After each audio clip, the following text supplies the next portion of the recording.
एक भोंदू रहता था। उसका नाम कुछ और था, पर वो इतना सीधा था कि सब प्यार से उसको भोंदू ही बुलाते थे। और वो भोंदू गैयाओं की सेवा के लिए एक आश्रम में रहता था, गायों की सेवा करता था। और जिस आश्रम में रहता था वहां के गुरुदेव शाम को प्रवचन करते थे, तो भोंदू बैठ करके उनके शिष्य बैठते थे, सबसे पीछे बैठ के सुनता था। अब सब शिष्य तो केवल सुनते थे, लेकिन भोंदू को लगता था गुरुजी जो बोल रहे हैं ये बिल्कुल सत्य है, इसमें कोई झूठ नहीं।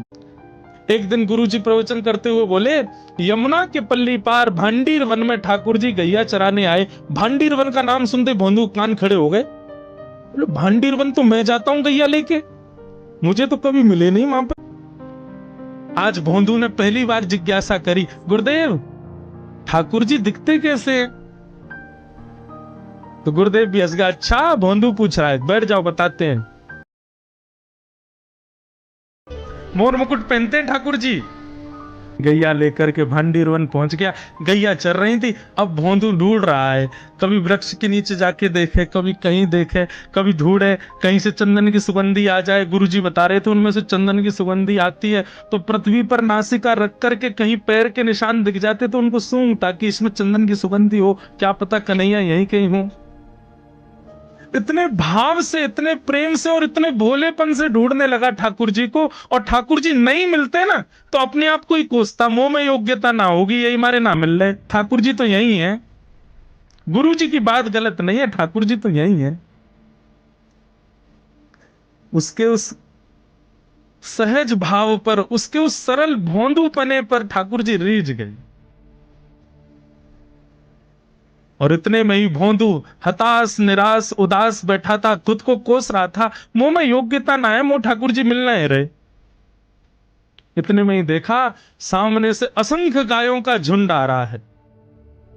और भोंदू ने जैसे उन गायों को देखा, ऐसी गाय कभी देखी नहीं है, अलग गाय, सींग चमक रहे हैं, सींगों के ऊपर के भाग में सोने चांदी मड़े हुए हैं, ऐसी ऐसी सुंदर सुंदर तंदुरुस्त गैया। और जैसी उन गायों ने बीच से मार्ग छोड़ा, तभी देख रहा है भोंदू पीतांबरी पहनी है, गले में वैजंती माला धारण की है, सिर पर पाग पहनी है, एक कान में कुंडल है, मंद मंद मुस्कुरा करके दतुइयां दिखा रहे हैं, कटाक्ष नेत्रों से कभी इधर देख रहे हैं कभी उधर देख रहे हैं, अपनी वेणु को कमर में कस करके गैयाओं के गले में गलवैयां डाल करके श्याम सुंदर भोंदू की तरफ चलते हुए आ रहे हैं। यह दृश्य देख करके हाथ पांव कांपने लगे भोंदू के, नेत्रों से अविरल अश्रुधार गिरने लगी।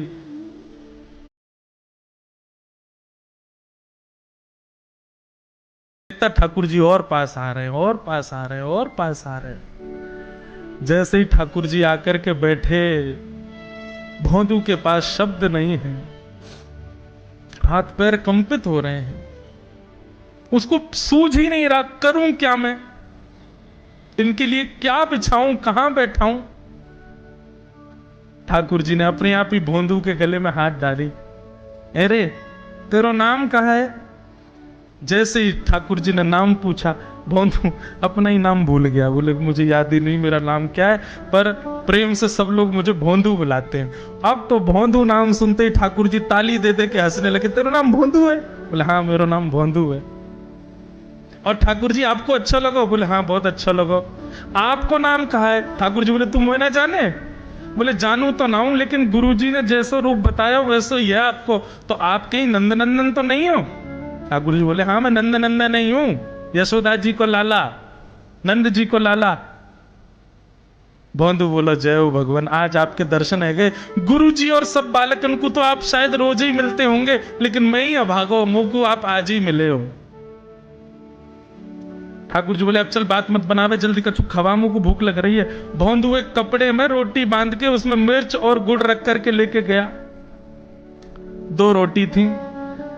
भोंदू ने जैसी खोली, एक रोटी ठाकुर जी के सामने धर दी, एक अपने पास रख ली। बोले मैं भी तो खाऊंगा।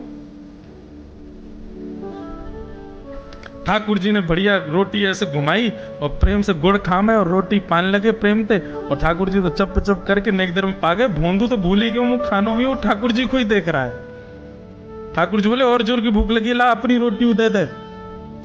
भोंदू बोला मुंह को भी भूख लगी है। बोले अच्छा चल आधी आधी खा ले, या मैं तो आधी तू खा ले आधी मैं खा लूं, दोनों खा लिए।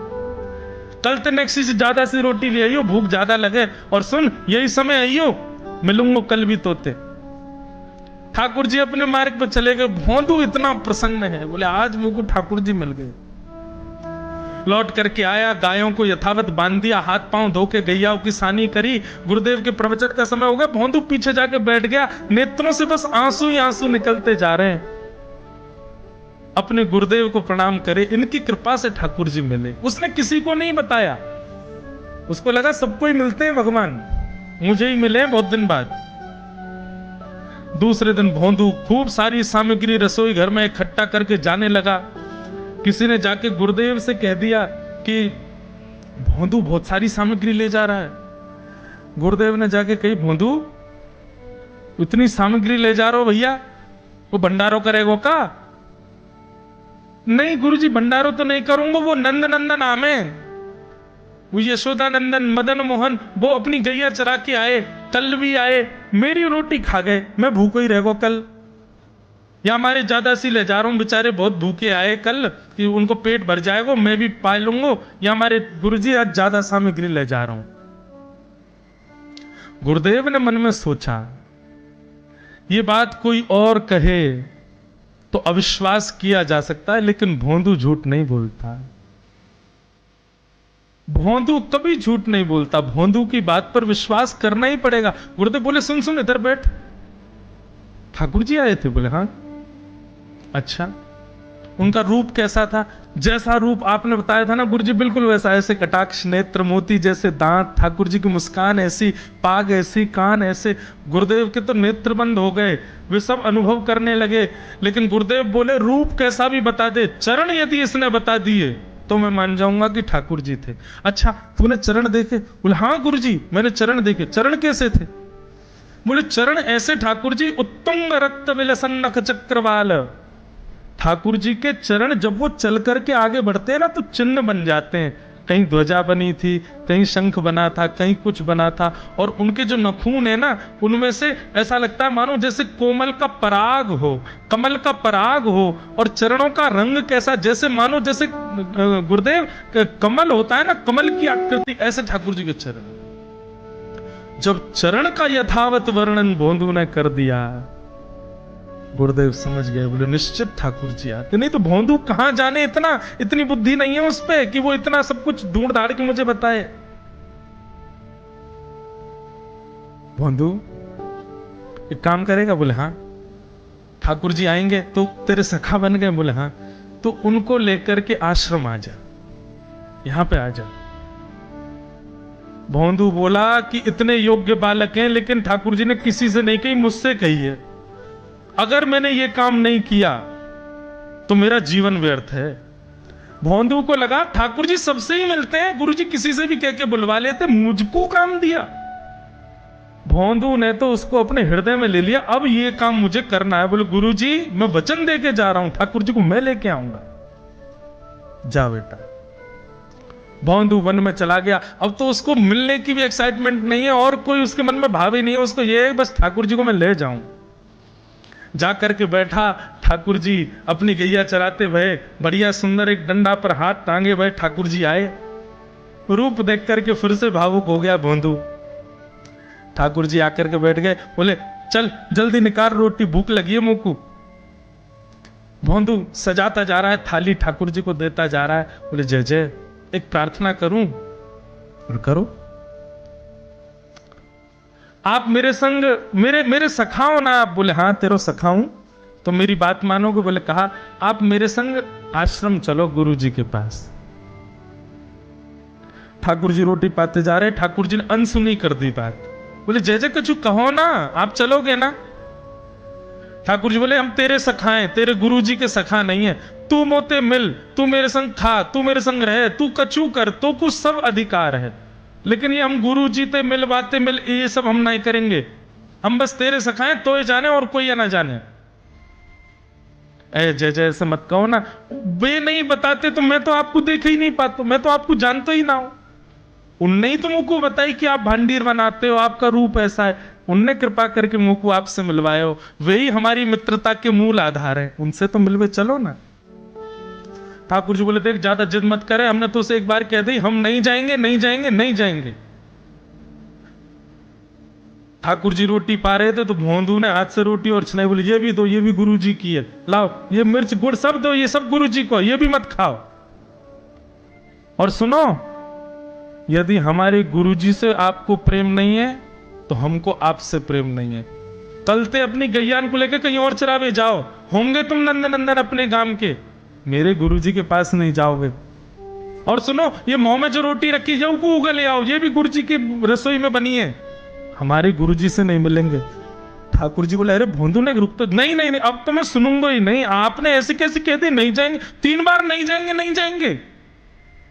और ये भांडीरवन मेरो है, मैं यहां गैया चरावे आऊं, कल से अगर तुम और तुम्हारी गैया दिख गई मुझको तो तुम्हारी गैयान को लेके मैं चलो जाऊंगा आश्रम, फिर तुम्हारी मैया बाबा तुमको मारेंगे। ठाकुर जी बोले अरे भोंदू इतना नाराज? बोले यदि मुझसे मित्रता रखनी है तो मुझको वचन देना पड़ेगा कि आप आश्रम चलोगे, और अगर आपने फिर से नहीं कही तो मैं जा रहा हूं वापस, और कभी आपको मुख नहीं देखूंगा, अपना मुख नहीं दिखाऊंगा। ठाकुर जी बोले इस मुख को देखने के लिए या संग के लिए लोग पता हो तो कितनी तपस्या करें। बोले जो तपस्या करें उनको मुबारक, तुम मुझको ना चाहिए, वो ना मिलना तुम वो कोई गरज ना पड़ रही तुम ते, आज तक नहीं मिले कल ही तो मिले हो मोते, वो भी गुरुदेव की कृपा से मिले हो, जाओ मत मिलियो, मुझे ना चाहिए तुम। ठाकुर जी बोले मैं तो ना जाऊंगा, मैं तो तेरे सब सामान उठाए, गैया वैया उठाई, हाँकता हुआ गैयाओं को लेके जाने लगा वापस। ठाकुर जी के नेत्र सजल हो गए। भोंदू, ठाकुर जी पुकार रहे हैं भोंदू को, मानो जैसे त्रिलोकी लेके जा रहा है वो ठाकुर जी की, जैसे मानो पूरा ऐश्वर्य ठाकुर जी का ले जा रहा हो। अरे भोंदू ने एक रुक तो जा। भोंदू बोला अपना मुख भी नहीं दिखाऊंगा यदि आप नहीं चलोगे तो। भोंदू थोड़ी दूर गया, ठाकुर जी को लगी वापस आ जाएगा, थोड़ी और दूर गया, लगा अब आ जाएगा, लेकिन जब भोंदू दिखना बंद हो गया हमारे ठाकुर जी विचलित हो गए, दौड़े भोंदू की तरफ, गैया चराता हुआ वापस जा रहा था अपने आश्रम, ठाकुर जी दौड़ करके गए और जाकर के भोंदू के पित्ती पे चढ़ गए। पित्ती समझते हैं, ये कंधे पर चढ़ जाना, इसको ब्रज भाषा में कहते हैं पिद्दी पर चढ़ना। ठाकुर जी जाकर के पीछे से कंधा पर चढ़ गए, पांव से पेट पकड़ लिया और हाथन से बोले ले चल अपने गुरुदेव के पास, चलूंगा तू जहां कहेगो, लेकिन तो दूर नहीं जान दूंगा। और भोंदू ठाकुर जी को ऐसे ऊपर चढ़ा करके गैयाओं के साथ लेकर के आश्रम जा रहा है। गैयाओं ने जैसे ही आश्रम में प्रवेश किया गुरुदेव आकर के खड़े हो गए, ओम नारायण, और मन में बस विचार कर रहे थे, हाथ पांव कांप रहे थे, बोले ठाकुर जी आएंगे कि नहीं। ओम नारायण। और जैसे ही गायों का समूह भीतर प्रवेश हुआ इतने में ही भोंदू आया, और तभी देखा भोंदू के पिद्दी पर ठाकुर जी टंगे भय आ रहे थे। ये दृश्य देखते ही गुरुदेव मूर्छित होकर गिर पड़े हुए, जैसे तैसे होश में आए। होश में आकर के जैसे ही ठाकुर जी को देखा, सिंहासन पर भगवान बैठे हैं जहां गुरुदेव बैठते थे, और भोंदू उनके बगल में बैठा है। आज गुरुदेव ने जाकर के पहले भोंदू को प्रणाम किया, बोले जय हो, धन्य है, इतनी तपस्या की, इतना भजन किया, घर परिवार त्याग दिया, वैराग्य त्याग सब हमारे जीवन में, तब भी ठाकुर जी नहीं मिले। लेकिन वारे भोंदू, तेरी सरलता, तेरी सहजता, तेरा ये निर्मल भाव कि ठाकुर जी तेरे अधीन होके यहां आश्रम तक चले आए।